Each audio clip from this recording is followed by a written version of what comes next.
And that water looks awfully inviting considering how hot and humid it is for us this evening. But we aren't really tracking too much of the showers and the storms. Kind of a change of pace of things the last couple of days. Just a couple lingering showers out towards Lake O for us. Let's head off towards the coastline for us as we're taking a live look what it looks like there from the Sunseeker Resort. And you can see pretty much nothing but sunshine for us. Now, that's going to change, though, as we get in towards this weekend. What's going on here is we're tracking a cold front, and I say that almost in quotes because we're not looking at any major cool down for us, but we are looking at that increasing rain chances that comes along with that frontal boundary. Now, in the meantime, out ahead of the front, we do expect partly cloudy skies through the overnight hours. Temperatures cooling down into the mid-80s. I think bottoming out probably about 78 degrees. What that does tell me, though, it is going to be a very muggy night for us all out ahead of that frontal boundary. So again, watching tomorrow with the cold front, some shower storms arriving about midday. High temperatures expected to be in the upper 80s, though still with humidity, feeling like the mid 90s, even triple digits down to Collier County because that arrives just so much later in the day.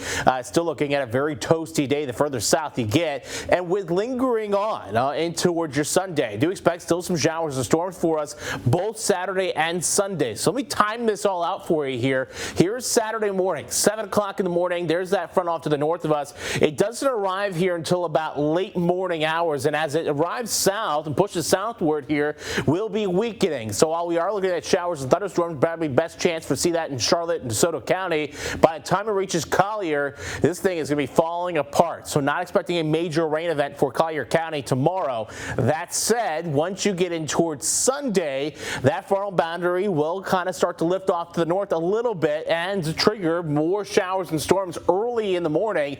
This is 3 o'clock Sunday morning. Already looking up in Charlotte County.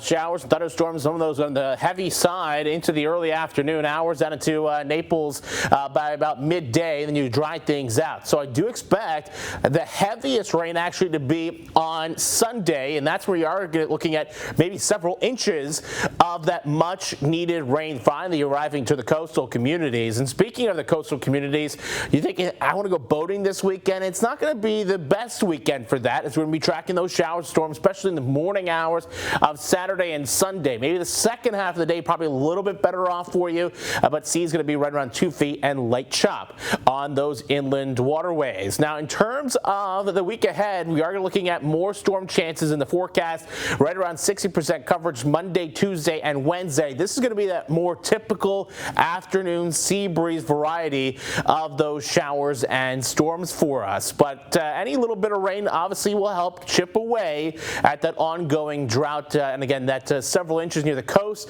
will really help us get rid of that extreme drought that we're seeing more towards the coastline. Now, in terms of the 7-day forecast, again, watching more afternoon sea breeze variety starting back up on Tuesday and continuing much of the rest of the week. We'll also warm those temperatures from the upper 80s right back into the lower 90s with triple the feels like temperatures as we can move through the second half of the week.